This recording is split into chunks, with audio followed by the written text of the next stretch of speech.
Hi folks, Phil Vong Savong here, associate broker and part of the Best Darn Real Estate team at Keller Williams Realty River Cities.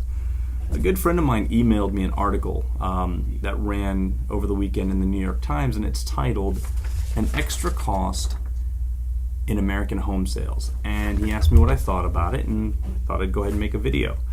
I get the impression that the author of this article is trying to imply that real estate agents have figured out another way to weasel into a real estate transaction, provide absolutely no benefit, and collect a commission that they didn't actually earn.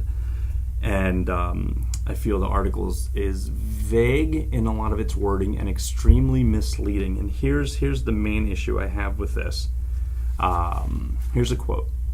"Almost everywhere in the world other than Canada and the US, the general practice is that one agent hired by the seller facilitates the transaction for both the buyer and the seller."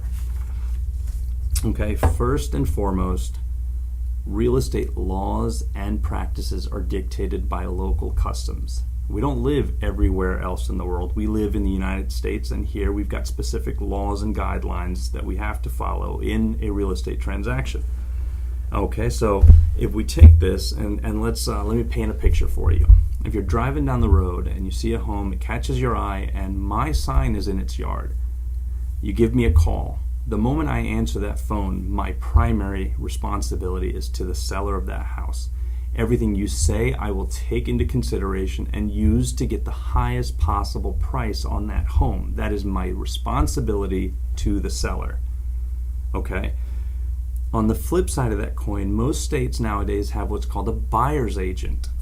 Okay, so instead of calling me or calling the agent who's on the sign, let's say you call another real estate agent who is not involved in that listing, and you say, "Hey, I need you to represent me as a buyer's agent." That agent will now do everything in his power to look out for your best interest. He's going to aggressively negotiate to get you the fairest price on that home and the best terms for you. I think that's very important in every real estate transaction to have that kind of protection.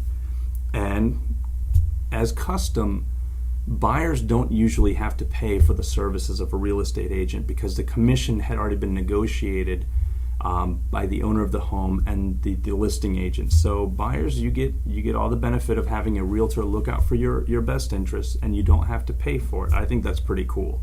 I'll go ahead and post a link to that article in the description of this video so you guys can go and read it yourselves. And if you do have any questions, don't ever hesitate to contact me. I'm Phil Vong Savong. Thanks for watching, and remember, you're always home with the Best Darn Real Estate team.